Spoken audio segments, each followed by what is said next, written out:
Hi everyone, it's Andy and Joel on the Stay Hungry podcast. Let's do this.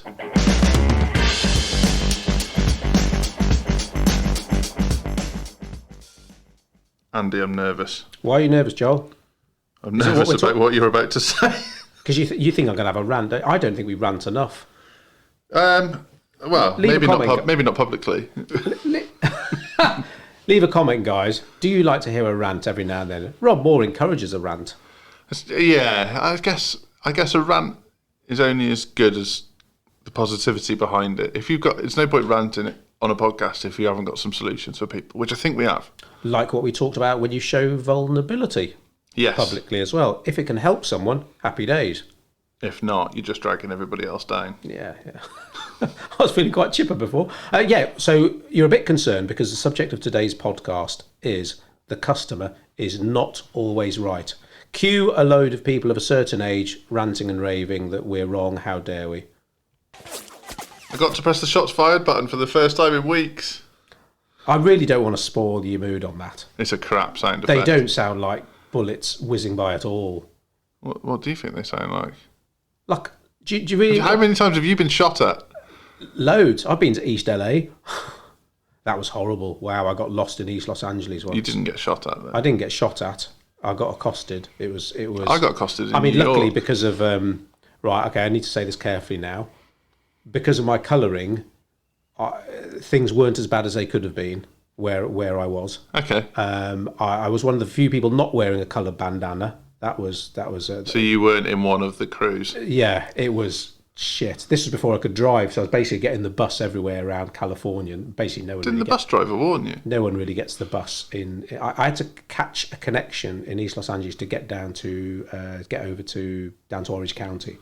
Holy shit! Never been so scared. Guys come up to me trying to sell me stuff. Oh yeah, that happens a lot in New York. Wow, it was. Do you want a CD?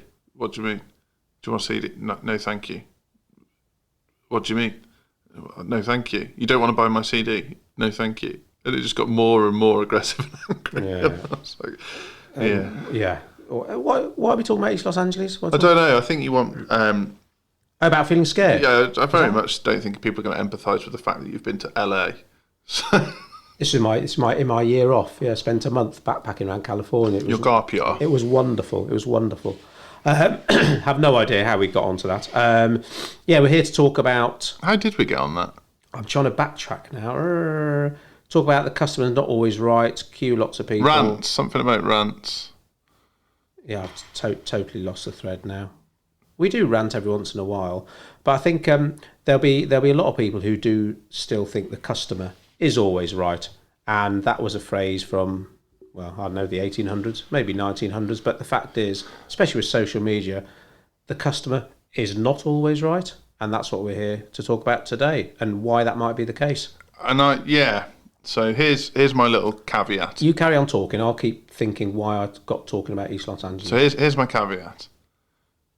There's a difference between a customer and a prospective customer. Oh, okay. So the customer is always right.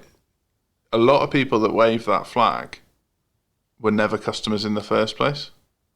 So they'll be like, I saw you doing 50% off last week. Can I have 50% off this week? And the business owner says, no, that was a limited time deal. Oh, but the customer's always right. Well, you're not a customer. Right, okay, yeah, brilliant point. And I think that 75% of what we're about to talk about is probably people who aren't customers yet. Okay. And so, should we just cut to the chase and talk about self-entitlement? Well, you said it now. So, let me set the scene. Right. Cue rant. Yeah. Here it fucking comes, people. That example you just given was brilliant, though. That really is... I can't think of a better analogy off the top of my head. That person who says, well, I want 50% off this week. Well, the sale was last week. Yeah. And there would have been a reason the sale was last week, much like a restaurant will have good deals on a Monday, because restaurants are quiet on Mondays. Then you're not going to go in on the Friday and say, I see you sell this hot dog for half the price on a Monday. Well, yeah, because we're quiet on Mondays. I'm going to go elsewhere then. Off you trot. The customer's always right. Well, you're not a customer yet. Bugger off. I do have an analogy on that front, on the restaurant front. If we talk about restaurants. Oh yeah, hot dogs. Yeah, so I used to wait tables, Yep. and I think everyone should wait tables. Should be like a form of national service, because I learned more in 6 months waiting tables than my 3-4 year psychology degree. 9 out of 10 people love you, don't get me wrong, but to come across that one out of 10 person every once in a while, eye opening. Anyway, we would do a meal that was basically a sandwich Yep. with crisps Yep. or chips for our American listeners. And this one guy came in, everyone knew he was ex-army, and said, he's a bit of a tool, watch out for him. Anyway, he wanted a sandwich, but instead of crisps, he wanted chips. So for our American listeners, Okay. fries. And I said, I'm glad you keep clarifying that, because I'll never figure it out. it is a bit confusing actually. And I said, okay, that's fine. The surcharge will be £2, for example. Well, what do you mean? I want to swap the crisps for the chips. Yeah, but you're not swapping like for like. Crisps do not cost the same as chips. And he wouldn't have it. And he literally started shouting at me, the customer's always right. And I started shouting back. At this point, did you say, you're not a customer yet, pal? Now, if I go back in time, I would. But yeah, it was like the customer. That was his whole argument. The customer, he wasn't interested in all the fact that crisps cost a certain amount, chips cost a certain amount plus X. He wasn't interested at all. He just basically started getting louder and louder and saying the customer's always right more and more. So it's a pretty shit argument, really. He wouldn't have it, but luckily my boss backed me up and told him to fuck off to McDonald's. True story. And they don't even have crisps there. Lots of chips though. Sorry, fries. Anyway, Yeah, they're definitely called fries as well. And it was like, oh my God, one, what a twat. And obviously I did realise that he was not remotely interested, like the person you're talking about with the hot dog analogy. They're not remotely interested in checks and balances, in how much something costs you, the potential supplier. No. All they are, the customer, I should get whatever I want. It's like, wow, where did this self-entitlement spring from? Do you want to know why you can't have chips for the same price as not interested at all. Yeah. So Do you want to stop it for a steak sandwich? oh, delicious. Do you want to drive my car home and say get in the bus? I can see you feel passionately about this. So this podcast is born out of what we describe away from the podcast and what we promise not to say, a scourge of self-entitlement. So it's the people who park in the mother and toddler spaces at the supermarket because they've got a big car but they haven't got any children, or Parent and toddler. well, Oh, not like me to be the PC one. okay. Parent and toddler spaces. Yeah, I drive my children somewhere. Good. I hope you park in the right parking spot. Didn't someone? Am I right in thinking the drawing on the car park floor, tarmac road? Is it a woman with? Is it a skirt? It's not an official sign, is it? It's whatever that supermarket wants to draw. It's not like a road sign where there's a set one. Yeah, because it'd be awful if it was a picture of someone clearly wearing a dress with a child. But a man can wear a dress. I suppose every Wednesday you tend to wear one, don't you? Yeah, might be Wear wearing what one you want Wednesday. It's like, what dress is Joel going to wear today? I think you're opening. Yeah. You could go a long way down that rabbit hole. That miniskirt you wore. Oh, never unsee that. Anyway, parent and toddler parking spaces. Yeah, it's so the self-entitled thing is the person that doesn't have children that parks in the parent and toddler parking space, or the person who in the supermarket without invite says, "Oh, can I just push in front because I've only got a couple of items," rather than. And I'm fine with the people that go, "Oh, would you like to go in front? You've only got a couple of items." That's lovely. It's the people that expect it. That word is literally the killer of all businesses. Just. Yeah. When you hear that word, generally speaking, when we hear that word, our alarm bells start ringing like nobody's business. Or could I just? Or could I? I'm just popping in the shop for a second. That's why I parked there. No. You self-entitled prick.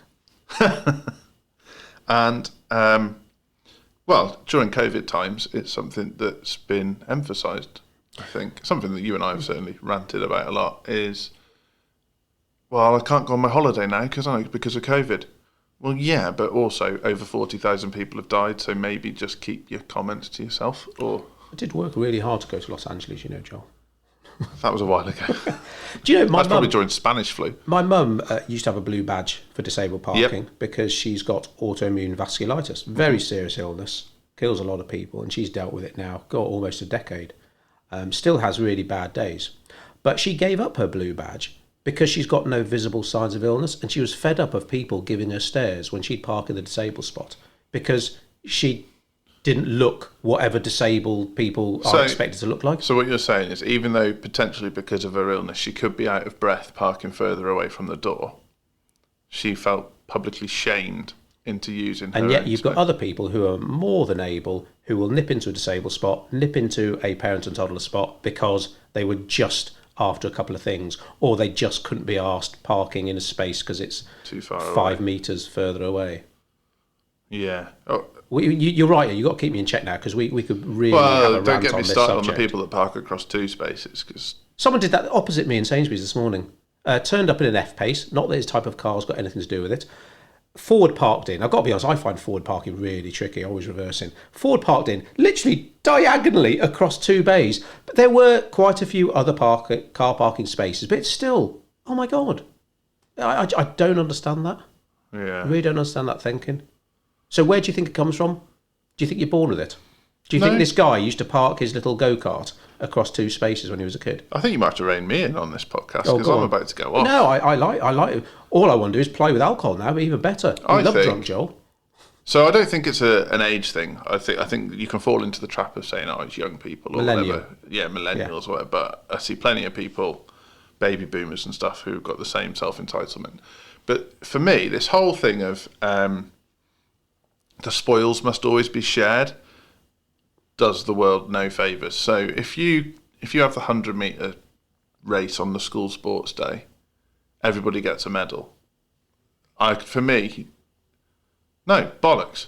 Because potentially the person that came first, I understand they might genetically have an advantage and be the best runner at the school anyway, but they also might have practiced every day at the 100 metres. They might have dedicated themselves to winning the school sports day. And then you're telling me that the person that they roped in, the ringer that they roped in because their form group couldn't be asked, deserves a gold medal as well. And they feel entitled to that gold medal because they've been told they deserve it. I can't fathom that.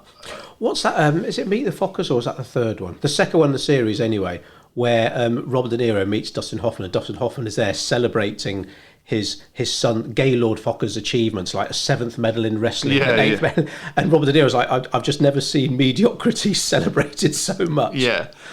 And yeah, so I certainly don't mean it. There's nothing wrong being mediocre. That's fine. Everyone's got their talents. I mean it from the perspective of expecting reward or expecting acknowledgement for nothing. And the fact that the wheezy kid who came last in the race would probably beat the guy who came first in something else. Yes, exactly that. Chess club. Exactly that. Algebra. Yeah, let's hit some stereotypes. Maybe he's just really good at javelin, Spelling. Andy. Right, okay, I was going to say discus, but yeah, both involve But yeah, getting some strength behind you. yeah, both of the events no one wants to do. Oh, discus. Man, could anyone do that at school? Like the shot put, I could fling it about a metre. Yeah, I feel like, obviously, running, you can either run or you can't, and then obviously technique comes into it when you're competing at a decent level.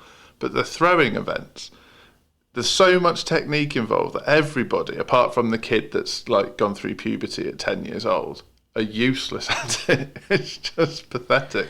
Do you remember at that sports dinner me winning a tennis shirt signed by Nick Kyrgios for the best question of the night Was that Nick Kyrgios? Yeah, So yeah. before Nick Kyrgios was as famous as he is now. for being a bad boy? Have you still got that? Yeah.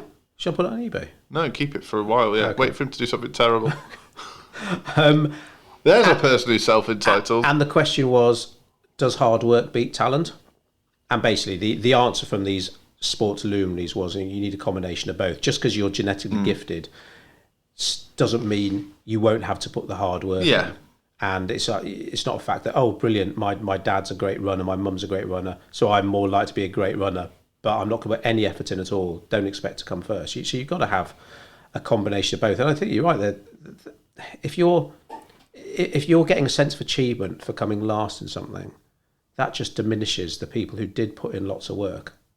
And also gives you false expectations for the rest of your life, because you step into society, and society is a lot tougher than... Have you seen that Simon Sinek video? Is it Sinek? How do you pronounce it? Sinek? Don't know. Don't know. A video, and he talks about this, that when suddenly you're thrown into the world of employment, and I don't get recognised for putting my report in last, and how sometimes parents, school, these influential figures in your childhood can have such an effect that, hang on, what do you mean? So I'm certainly not an advocate for hard parenting or hard teaching. I think that's equally as dangerous as the softly approach we're saying now. But I think you certainly have to have some sort of awareness that the world isn't all sunshine and rainbows, as Rocky Balboa would say. So the Rocky quote, to be exact, is it isn't about how hard you can hit, it's about how hard you can get hit and keep moving forwards. Oh. Now, Is that the first Rocky? No, that's Rocky Balboa, Rocky 6. Which is that one? The one where he's an old man that runs a restaurant and decides to do an exhibition match. But his son is a self-entitled prick. And so he grabs his son by the scruff and says it's not about how hard you can hit, it's about how hard you can get hit and keep moving forward, because his son's moaning about how he lives in the shadow of his father, and when he goes to work, everyone knows him as Rocky's son. This is the actor from Heroes. That he's got a long Italian surname. Didn't his real son played his son in Rocky 5? But he died, didn't he? Sage Stallone. Yeah, Sage he Stallone. Died in real life. Yeah. Wow, that's sad. So, and I think that's very important, that if you don't learn to take a few punches early doors in your life, or as an adult, if you're just one of those people that is sheltered, that you can almost lose empathy for the people that are really trying, and then to them it appeared like you might think nothing of parking across two spaces because there's loads of spaces, you're not bothering anyone. But to that person that's always considerate and always tries really hard and always uses, always reverse parks their car between the lines, you're actually doing something incredibly offensive, because they've spent their life being considerate to others, and you're not seeing it that way because perhaps you've been sheltered. And well, this is a long lead-in into this podcast. Because this is about we are eventually going to hopefully share some advice on how to deal with potential customers and customers who are self-entitled, because on social media you've given them like the perfect arsenal for them to like shout their moans and demands, and obviously everyone's watching. Hi, Emily at Codebreak. I just wanted to check if you've booked your discovery call with Andy or Joel yet. It's a free 20-minute chat to talk about your goals and how we can help you achieve them. Visit codebreak.co.uk to book. Right. So, where we're heading with this, or where I think we're heading with this, who knows where you're going to take it. I think your 50% sale is a great one. Yeah. Great place to start. Yeah, exactly that. So it's when Twitter and Facebook, I think they were the two main culprits, because it was pre-Instagram. LinkedIn was very much a B2B platform back then. Really took off. Big companies saw it as an opportunity to be in front of their customers all the time, but to also nurture relationships with their customers and potential customers all the time. However, the pushback on that is they've got access to you all of the time too, or think they have. And so someone books some flights on the British Airways website and the confirmation email doesn't come through straight away. Suddenly you're at risk of getting a tweet or a Facebook message saying, "Hi British Airways, booked a flight, haven't had my confirmation email. What are you going to do about it?" Now, I think that that's a relatively reasonable message to receive. But if the page said you'll receive your confirmation within 24 hours and that person's messaged you prior to that, the world sees that as British Airways aren't doing their job properly. But the reality is that person didn't wait as long as the page told them to wait. And that's opened up a whole can of worms, because you've got all these smaller businesses and sole traders trying to keep up with that service culture. And what you've ended up with is people on their phones at midnight trying to service inquiries or And someone's got to pay for that. so-called complaint. Yeah, you're paying for it with either time, money, whatever it might be. Having to service inquiries and things that really don't need to be dealt with there and then. And that instant access has its benefits, but it has its drawbacks too. Yeah, absolutely. And part of that, I think it can be done, especially if you're a startup, get it done right from the beginning. It will be a lot less painless, because having to re-educate customers or re-educate potential customers is a lot harder than doing it right from the beginning. So, it is about that training, about, right, what is your preferred method of communication, and almost enforcing that. Just because, I know, say for example, one of my friends, his preferred method of communication is direct messaging on Instagram. Yeah. So whether it's approaching a business, contacting a friend, or whatever, he'll use that method. So if as a business owner, you're going to respond to someone who sends you an Instagram direct message, you got to know you're making your own bed. You need to lie in it. So if you're responding to my mate's Instagram direct message, if you're then responding to someone else's tweet, and you're then responding to someone else's email and phone call and Facebook direct message, I mean, my goodness, you're probably going to have to employ one or more people to handle that. And who's going to absorb that cost? You, the business owner, or ultimately, is that going to, ironically, bite the customer's arse and come back in the form of increased prices? Yeah. And I mean, there's tools around so you can monitor and manage that all in one place. However, that doesn't mean you should. Mm-hmm. So there are businesses out there that are 24/7 with 24/7 access, and I understand that being able to handle things quickly and efficiently is a great benefit. I get that. However, we've managed restaurants before on social media where people have gone out for a meal on a Friday night, had a few drinks, and then basically just want a discount. There's nothing wrong with the meal. I know that because it's not my restaurant, so I can objectively say, I know there was nothing wrong with that meal. And they finished the meal. They finished the meal, and then they've done things like smear a chip into the seat and then said, oh, we weren't happy with the furniture, it was dirty. What are you going to do about it? Well, nothing, because it was clean when we sat you down. No, it wasn't. I've just tweeted about it. What are you going to do about it? I'm just going to do a TripAdvisor review. What are you going to do about it? Hang on. Why am I under attack for just trying to do the right thing?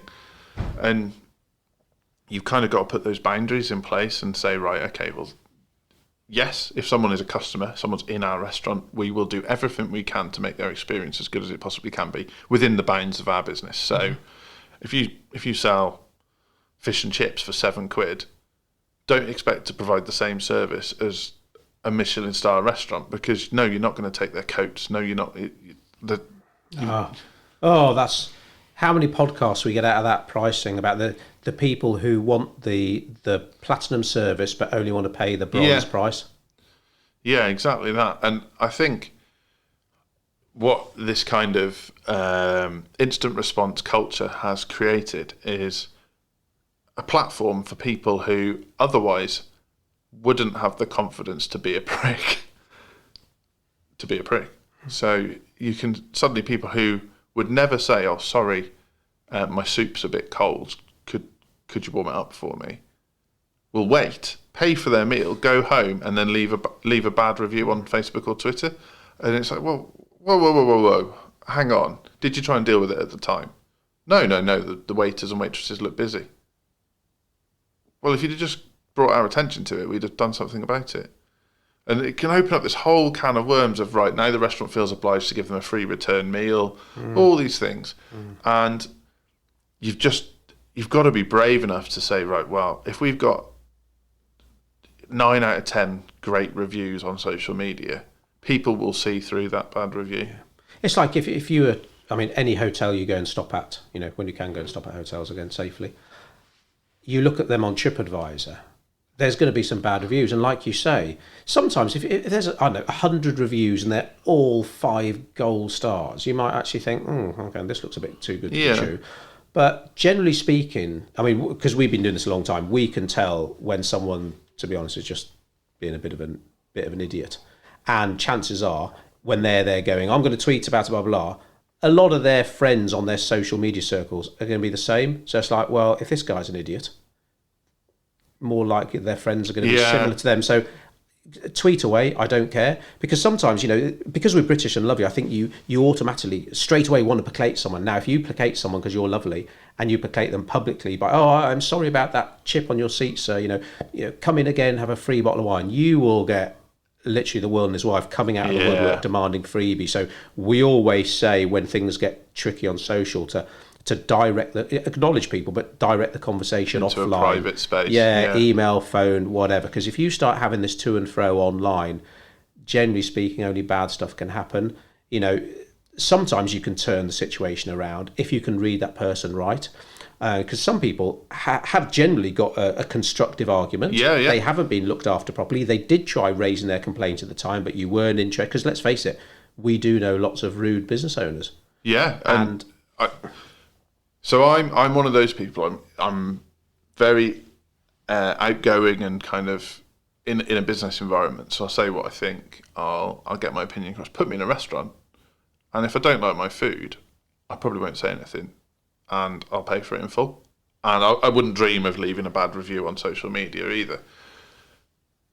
But so you know that if I do raise a problem with my food, chances are it's a genuine concern. Where I've been to restaurants with people who wouldn't dream of going to a restaurant without raising an issue. And it's like... What, they'll always find something wrong with Yeah. you? They'll always say something. You talking about my mum? No, is she one of them? Plate's too hot, plate's too cold. Waiter is inattentive, waiter's overly friendly. There's no there's no middle ground. I don't want to beat on your mum now, but I think that kind of negativity is infectious. So once one person starts being a bit negative, the tide can turn. So as a business, if you can quite quickly just put a positive light on it, say, DM us your phone number, I'll get the manager to give you a buzz. I mean, Nullified, positive, done.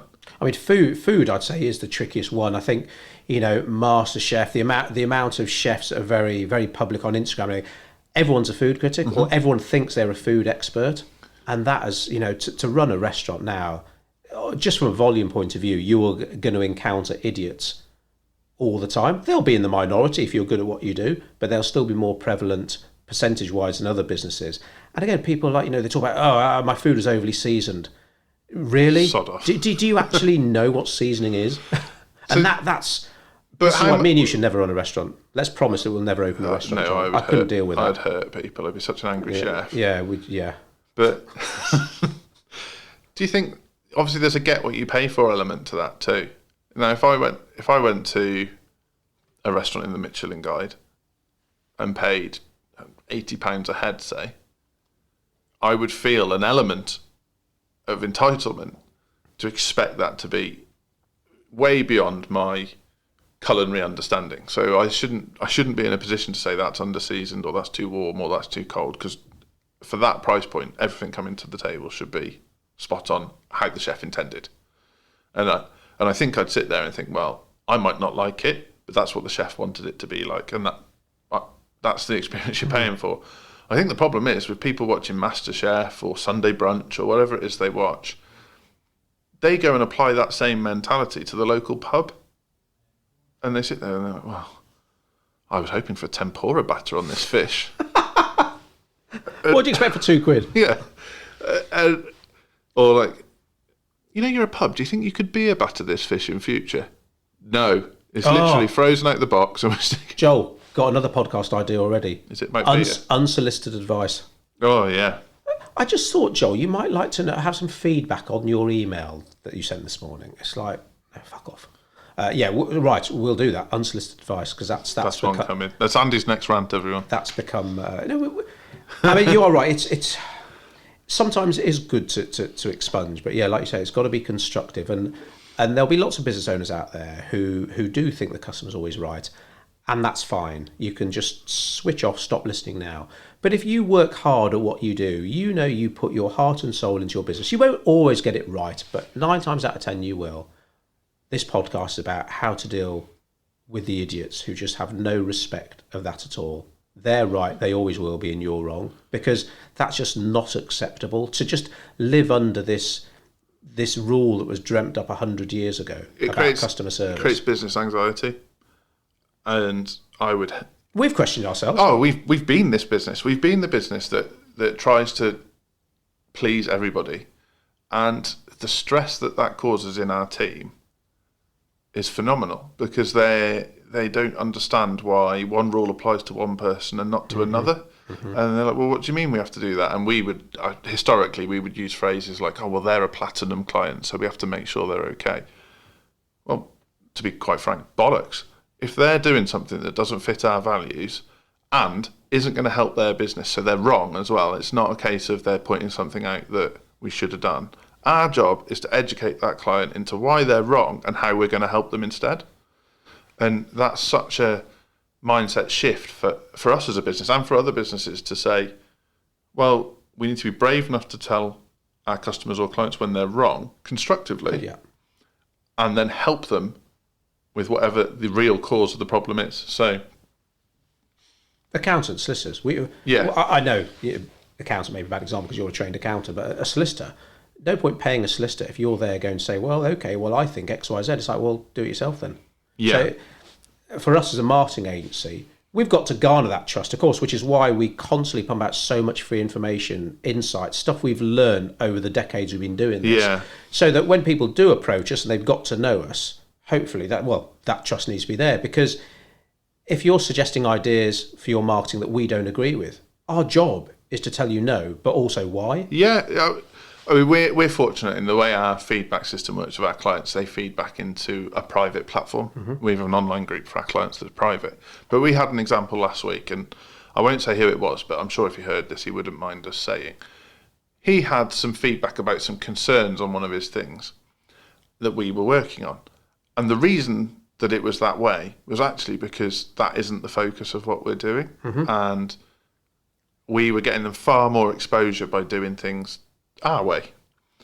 And Georgia and our team sent a lovely reply saying, understand where you're coming from, but this is why we're doing it like this. There are agencies out there that will sell it the way you're suggesting, but we think that would be fundamentally the wrong thing to do. This is why, this is what we're doing about it, and this is the impact you can expect to see. Job done, sorted. He was like, wow, that's the best response I could ever imagine. And he actually said, you could have just told me to piss off and let us get on with our job. And which we'd never do, of course. No, but that's the education piece. Yeah. That's the bit where he's not self-entitled. It's not an unwarranted feedback. It's a genuine concern. We educated the client, took them to the point where they understood why we do things the way we do. And now the client's happy, we're happy, team understand what they've got to carry on doing. That's a constructive way around it. What he could have done is gone onto our Facebook, our Google, or our Twitter and said, well, Codebreak haven't done anything like I thought they were going to do. And this is why we put so much energy and learning into pre-qualifying. If we on board and accept the wrong sort of client, the kind of client as well, I want it done this way. This is how so-and-so does it down the road, and I want to be the same. Go to them then. Well, absolutely. It's not like, oh, yes, sir, yes, madam, yes, you're right, we'll do it that way. The customer's not always right. I suppose it's a lot trickier when you're in a business that there's no pre-qualification. So let's come back to a restaurant where you see a nice restaurant online or what looks like a nice restaurant. And a tourist you book a just table, wanders in. Yeah, comes in and again, price is so tricky because, if someone spends 20 quid on fish and chips, there'll be some people who think that's a hell of a lot of money. There'll be other people who think, oh, that's a really good deal because usually I pay £40 for fish and chips. So you've got, you'll be getting different criticisms off different people. Yeah. And I appreciate for something like a restaurant game, it's hard. It's how you handle those people. And again, you can't be too British and just offer freebies every time someone has a moan because, again, you'll get the world and his wife coming out of the woodwork wanting freebies. Why do we always talk about food on this podcast?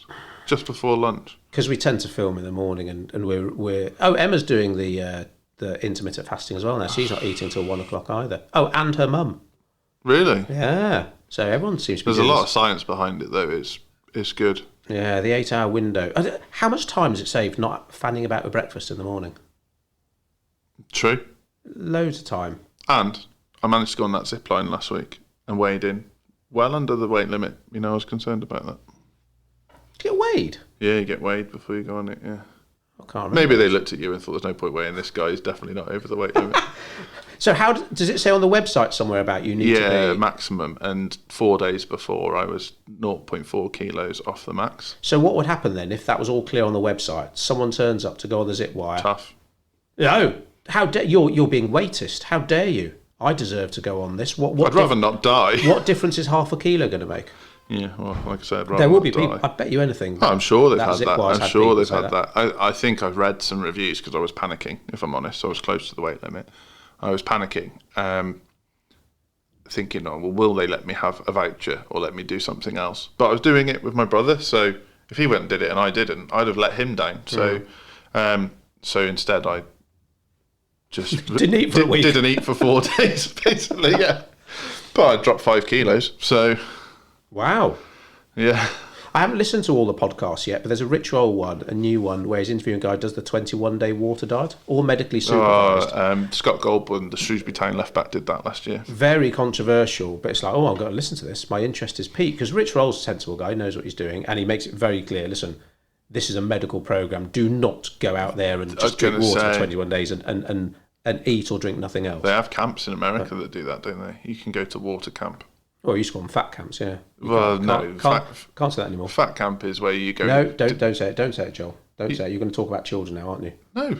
So fat camp is where you have a calorie deficit and do lots of exercise. So did you hear that then? That was my tummy. Where this water camp is, people do it for numerous reasons. Some people do it for being able to get into a meditative state, don't they? It's not just, some people do it for health reasons, even though they haven't got an ounce of fat on their body. And you just get a vitamin pill or something, do you? Yeah, I think so, yeah. There's a place in Thailand that do it. Look lovely, to be honest. You just do a week of like yoga and just drinking juices and waters and having massages. And yeah, so a friend of ours went and did it in Sweden. He's had a lot of heart problems and went and did a juice detox for colonic? 2 weeks.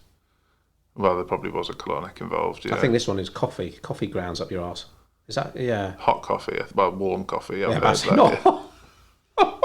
Oh, ow. How's this podcast? Yes, what are we talking about now? How do we get onto Ring of Fire? Restaurants. Yeah, so I was going to try and swerve away from food. That's where I was going. Yeah, good thinking. So salons is one that very similar to restaurants in the sense that the price point could be anything from 10 quid to 200 quid or more, but I don't live in that world. And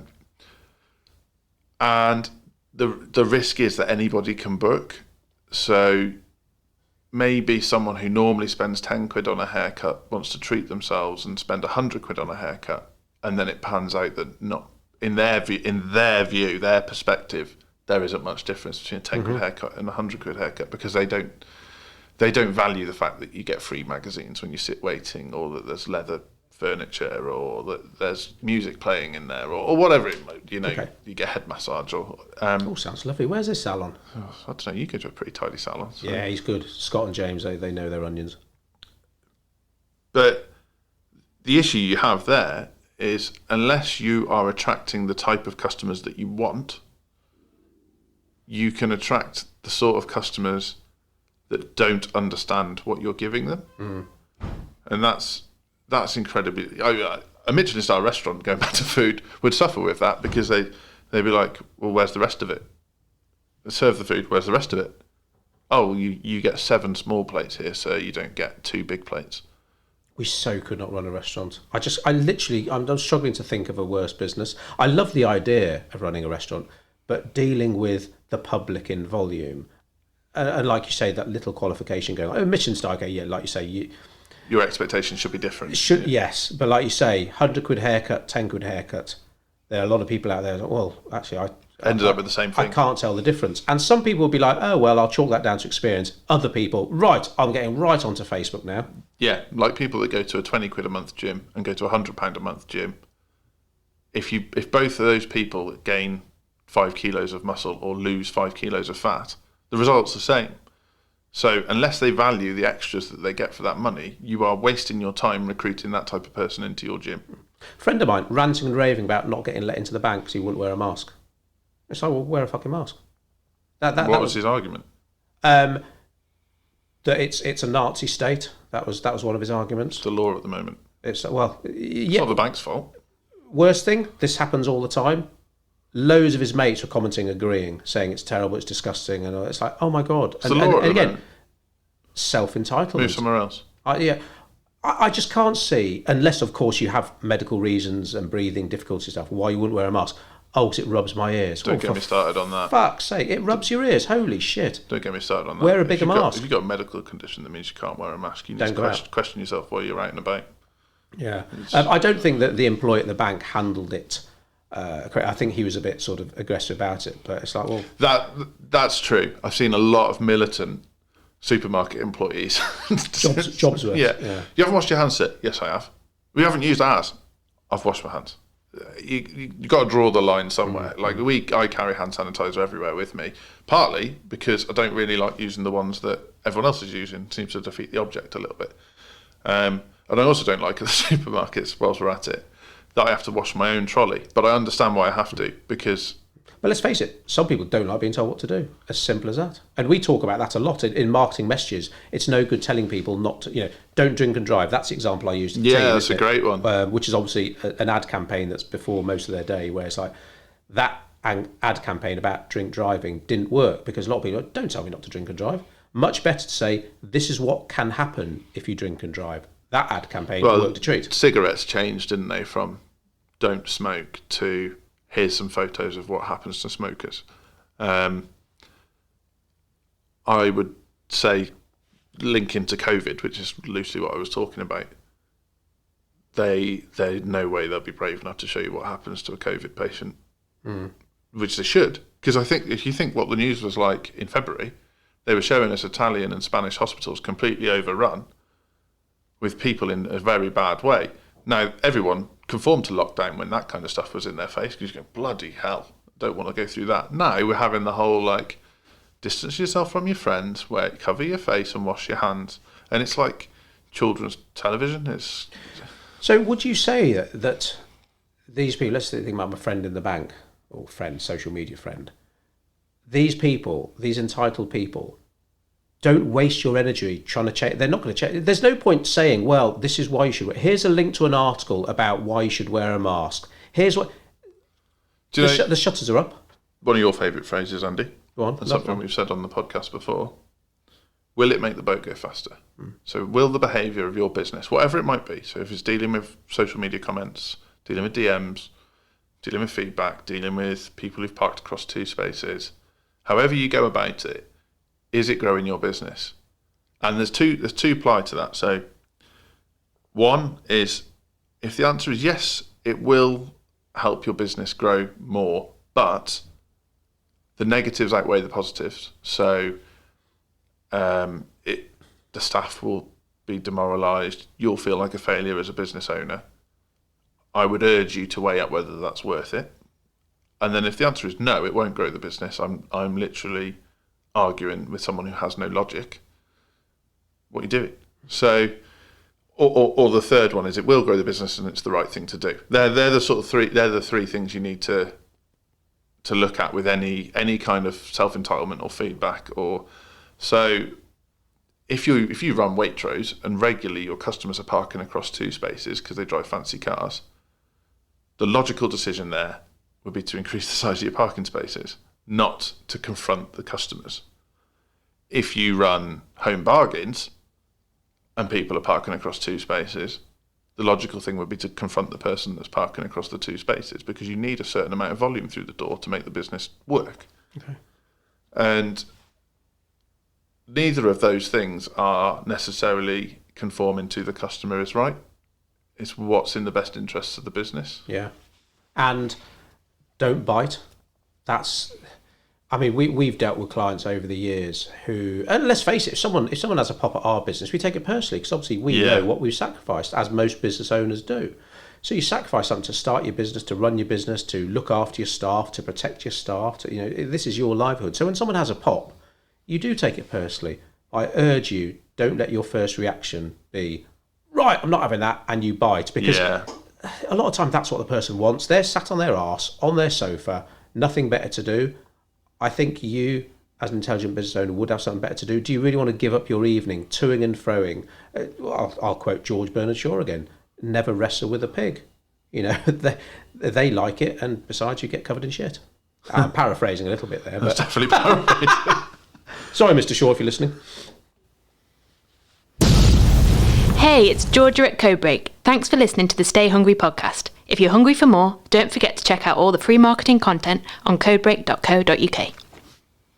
So, her and Emily even sound alike now. They spend way too much time together, those two. Yeah, because George has got like a semi-Black Country, semi-Scouse accent family versus where she's grown up. Emily has a Shrewsbury accent, and now they've merged into this kind of mix of the three. An Emily Georgie hybrid. Is the world ready for that? And nobody's inherited my South Shropshire accent. I should be offended. Not for that. Right, so yes, someone has a go at you online. So that's one example, which we've covered in depth.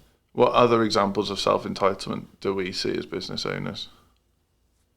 I think the method. Did we fully address the method of communication and how to solve that? Because if you are literally running around answering Instagram DMs, tweets, Facebook messages, phone calls, you've got to. Well, I'll tell you what's worked well for one of our clients is they're active on a lot of social media, and they get questions, not about complaints, questions via various different means. But this client and us have agreed, right, it's text message or call. So literally it's one phone number, a mobile number. You can either call it or text it. Yep. That's it.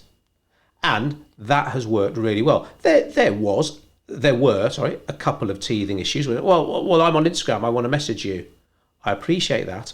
But the time we spend checking Instagram and then checking Facebook and then that's time I could be better spent helping clients like you. So okay. I understand that now. What yes, industry I'll text are you. they in? They're in skincare.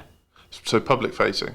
Oh yes. Because I think it's much easier for a B2B business to say, this is how we communicate.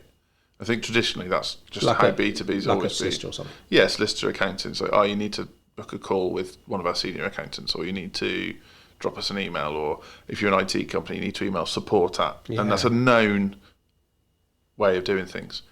Public-facing businesses, particularly salons, skincare, beauticians, restaurants, clothes shops, I guess because they've nurtured social media as a way of building relationships, there's that fear that if they cut ties, they lose part of that relationship. And I just don't think that's true. Mm-hmm. We've worked with lots of public-facing businesses that have done things like put autoresponders on their Facebook inbox and their Instagram DMs. So it'll just say, if this is an inquiry relating to, I don't know, skin cream, please call or email, blah, blah, blah, blah, blah. And some of our clients have even gone as far as getting their own bots so they can figure out what the inquiry is about and direct people to the right point. And I think that's a really healthy way to look at your business, is what's the most effective way to service these potential clients without looking like we're ignoring them. And I think it's a very much an education process with a lot of business owners, because there always is that fear. Well, if she likes using Instagram direct message, I don't want to lose her business. So all you're doing is explaining why, because it's all about, what's in it for me. That's all everyone's ever interested in. So it's like with us, people can't just call Codebreak and speak to me or you. But the person who answers the phone can't say, no, you can't speak to Joel. Here's a link to his diary. It's like, no, Joel's unavailable at the moment, but to avoid you playing telephone tennis, to keep missing each other, I'll give you access to his private diary. I'll drop you a quick email with a link on, and you can book for whenever's convenient for you. Massive difference between the two. Yeah. Because if you think about the old days, how many times we spent trying to call people, they're not there, we leave a voicemail. They call us, we're not there, leave it. Oh my God, that is time we could be literally better spent helping clients, making us more effective. Can you imagine pre-telephone we had to send a letter? Oh my God. Can you imagine? Oh, I sent you a letter. I've sent you a follow-up letter. I've sent you another letter. I haven't had them. Oh.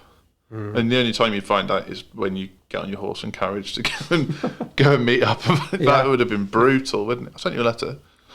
I mean, you wouldn't have had recorded delivery then either. So it's. Then I remember letters they used to genuinely arrive the next day. Because that's the business owner's fear with social media, isn't it? Is they know that customer knows you've seen it. Oh yeah. Or that potential customer knows you've seen it. So, I asked you when your salon was open, and you didn't even bother to reply. Well, the opening times are in the same place that you asked me when the salon was open, so I figured you'd work it out. No, that's not good enough. Okay. So.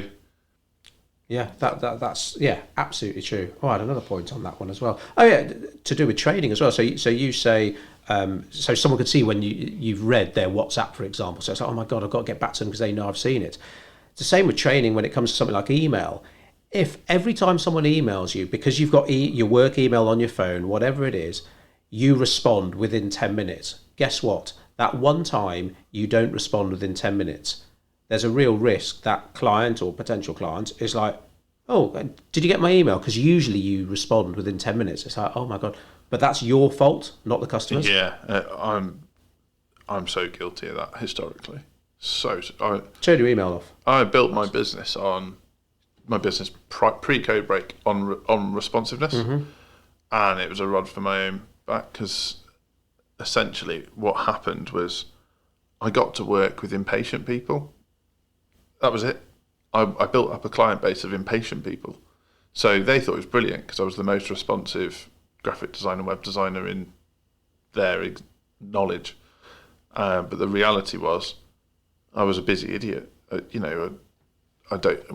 think you'll probably recall me going on holiday and having to get up 6 hours before my wife to do a full work day before I could have the day's holiday.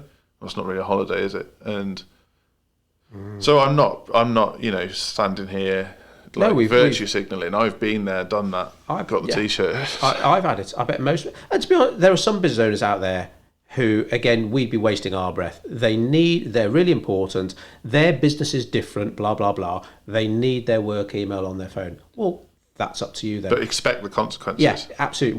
When a customer has a rant at you at 8 o'clock on a Friday night and it's ruined your weekend, that's your fault. Yes.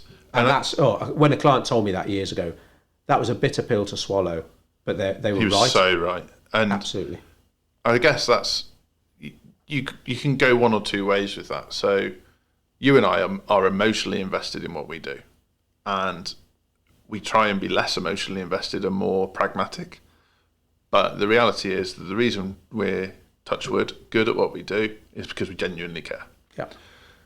The rub of that is if I see an email at 7:30 on a Friday that is somebody who isn't happy about what we're doing, and 9 times out of 10 they'll be unhappy on an educational point, not necessarily because we've done anything wrong, that can ruin my weekend because I care. And because then I get myself wound up in the fact that, well, we've done all this stuff for this client, and why, and whose fault is that? Mine. So what's the solution? Take email away. And the thing is, if somebody emails me at that time, they can hop into their private group and it'll say, oh, we're available on here. Here's how you contact us in an emergency. Otherwise, expect a reply within working hours. Job done. I don't think that's unreasonable. No. And I think it will be unreasonable to unreasonable people, or the people we can't help, and we're okay with that. Correct. There will be marketing agencies out there who are more than happy to deal with that sort of person and know the consequences of dealing with that sort of person, or the benefits of dealing with that sort of person. If you want to be a fast-moving marketing agency, and when you ring someone, they answer, and you get things happening all the time, and you probably have to snort cocaine every day to keep up. If that's what you want to do, fine. But what we do is cutting edge, considered, and somebody banging the drum at 7:30 on a Friday night isn't going to make Monday any better. What we do demands focus, and there are so many studies out there that show how long it takes you to get back into a task. So if you're working on something and you're answering every phone call, answering every tweet, answering every Instagram direct message, that piece of work is going to suffer, and our clients deserve better than that. Yeah. And once we got our heads around that, and obviously we need, again, all the customer or potential customers thinking, what's in it for me? As long as we can convey why we can't just drop everything and answer the phone every time it rings, that's fine. It's a bit different if someone does post a Facebook review saying, you're shit, you're crap, my food was cold, blah, blah, blah, blah, blah. Chances are, if you're an admin on your Facebook page, you're going to see that. And that could be, unfortunately, 10 o'clock on a Friday night. So you need to make those kind of decisions, right? Is that something you want to do? Are you better off paying someone else to handle that kind of stuff? What is your policy for handling bad reviews? There needs to be a policy, because if you've got 5 admins on your Facebook page, well, one, you shouldn't, but you need to make sure you're all singing off the same hymn sheet, because your employees, that you will have employees that are vested in your bit. You've got some who is just a job, but there'll be others who care passionately about. You ruin their weekend as well. Yeah, absolutely. And so what if they do? I'm not having that. I'm not having my boss right, and they're meaning to do the right thing, but unfortunately, what they could be doing is just pouring fuel on the flames. Basically, what's your playbook? What's your playbook? Yeah, and so okay, let's sort of roll this back to where we started. Let's not choose restaurant. What can we do?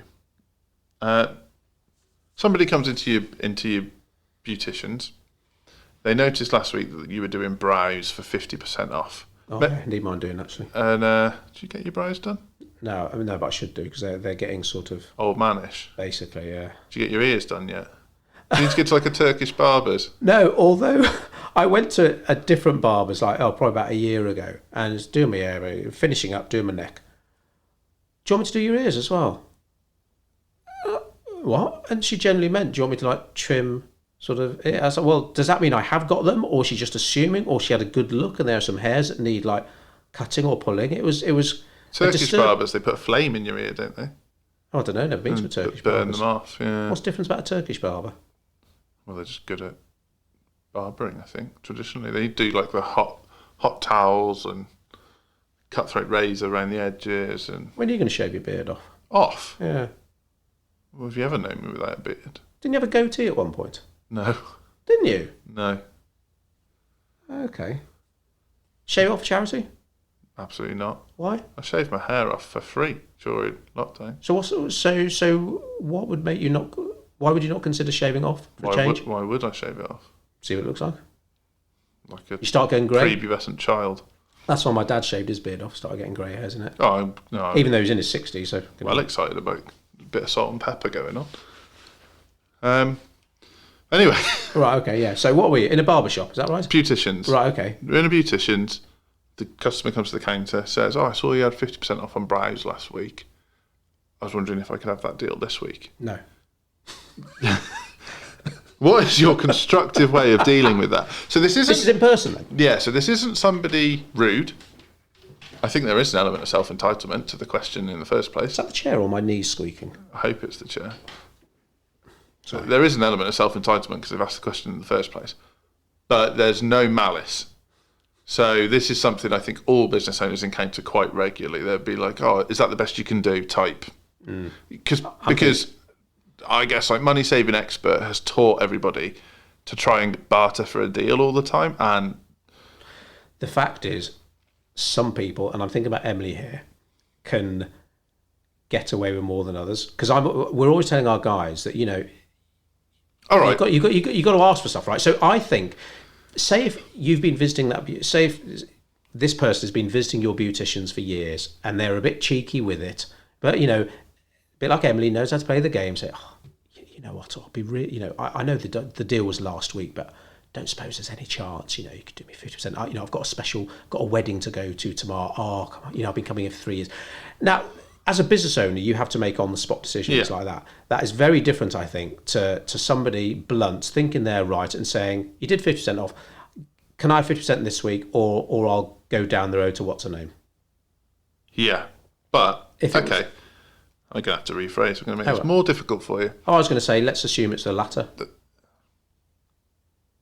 It's got to be something in between, because the latter is easy to just say no to. Go down the road, we don't want you. But what about... I'm going to go and leave you a Facebook review if that's your answer. Yeah, that's very, very self-entitled. I think everyone's quite comfortable getting rid of those people now. We're getting into... I really hope so, because I still think they're... I'll say older. There's some business owners out there who got that fear of social media, and some of it is well founded. That this person said they're going to go and tweet all their friends, whereas I think there are probably up and coming business owners. Oh, well, fuck off then. Go and tell your 10 mates on Instagram. I don't care. Where sometimes you think, oh God, yeah. What if they've got 1,000 followers? It must have been the same when the telephone came out. I'm going to ring all my friends and tell them not to come to you. And everyone's like, "Oh my God." And then 10 years later, everyone's like, "Well, go on then, ring them all." Mm-hmm. And social media, I think, is certainly heading that way. You've got a generation of people now that grew up with social media. So they're just like, "Well, go on then." I hope so. For every bad comment you put, we'll get 10 good ones, so get lost. Yeah. But, so I'm saying a reasonable person, but somebody with a hint of self-entitlement. So we've all been there. We've all had that, like, I'll just see if I can cut a deal here. Comes in, says, I was hoping to get that deal that ended yesterday.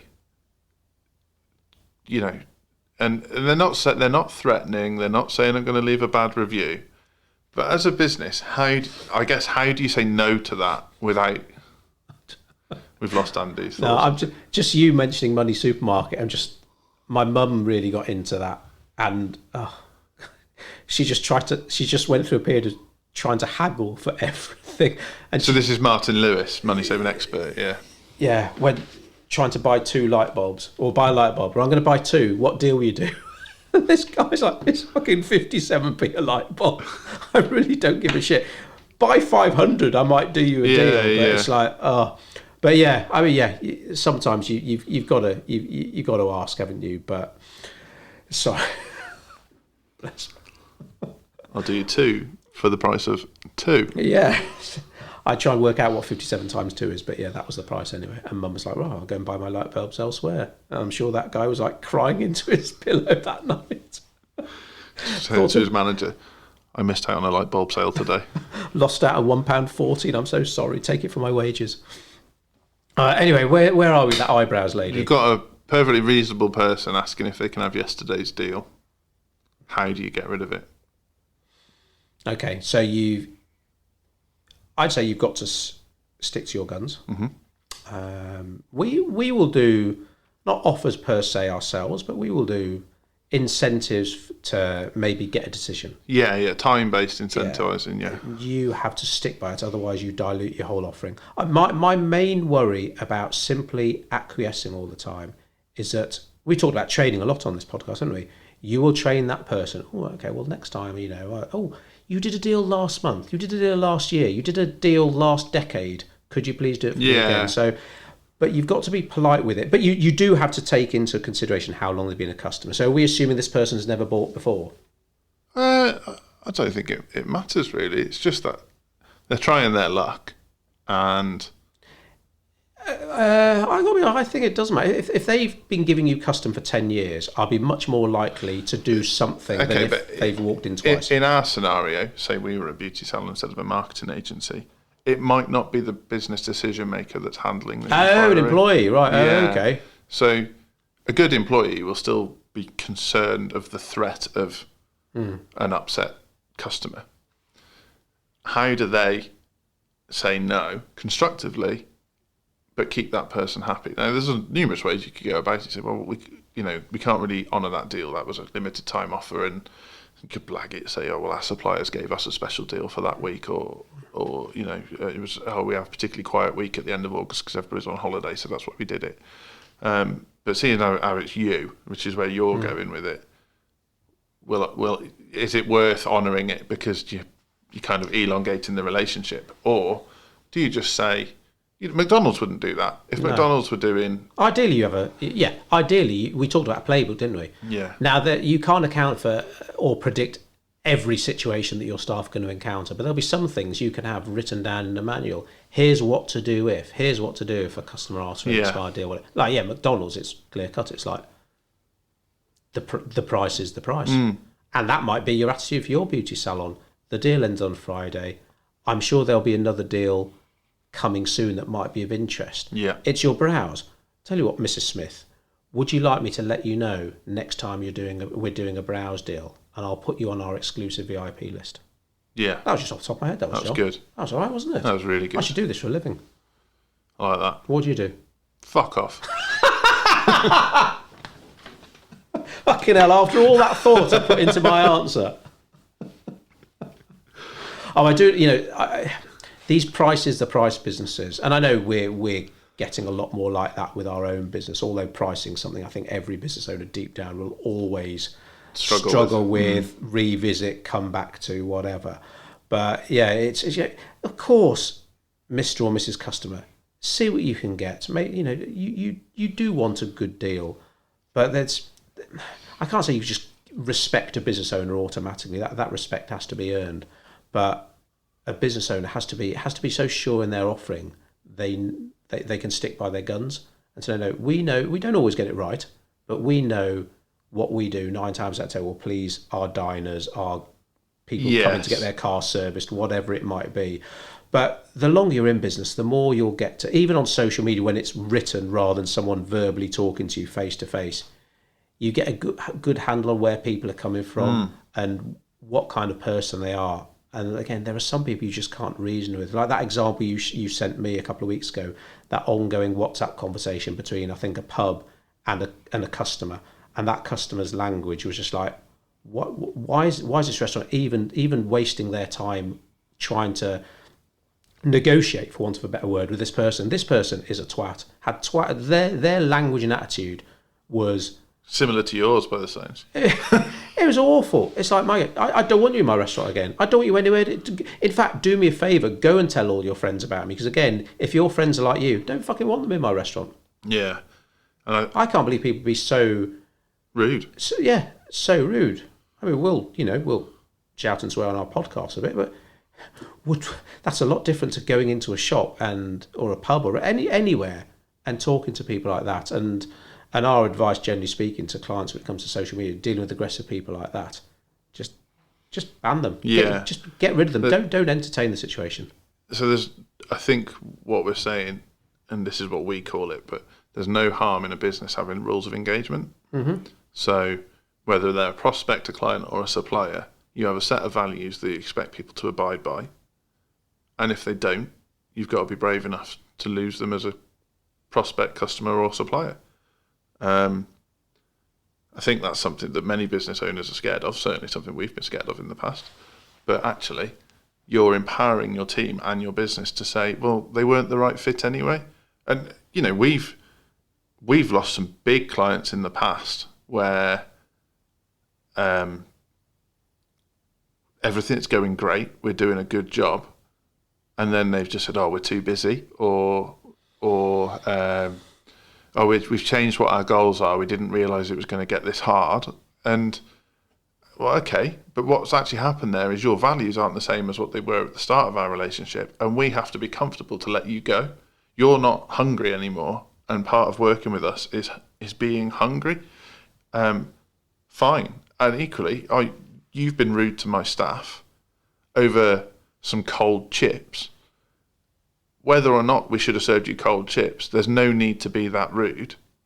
We don't want to deal with you anymore. Here's your refund. Just don't come again. Yeah. And I think that rules of engagement really does empower a business, and it also serves as a reminder to you and your team that you're not a public service. You don't have to please everybody, and you don't have to. People aren't entitled to what you offer. So if someone goes into McDonald's and just sits at a table and doesn't order anything, they will ask you to leave. And that's okay. I think that's... Yeah, my niece, she used to run, she sold up recently, her and her partner used to run a vegan cafe up north.